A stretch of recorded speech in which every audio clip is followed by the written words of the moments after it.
মানুষের জীবনে অন্যতম গুরুত্বপূর্ণ বিষয় হচ্ছে আবেগ এবং যুক্তির মধ্যে সমন্বয় করা।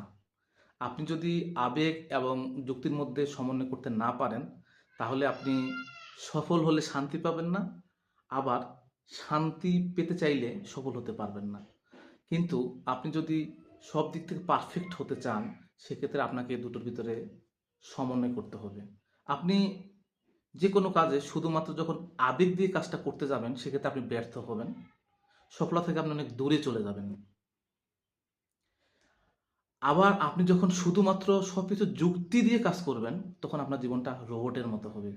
অতএব আমরা যখন আমাদের জীবনটা সামনের দিকে দেখতে চাই, আমরা যখন আমাদের জীবনকে ইতিবাচকভাবে এগিয়ে নিতে চাই, সেক্ষেত্রে আমাদেরকে আবেগ এবং যুক্তির মধ্যে সমন্বয় করতে পারবে।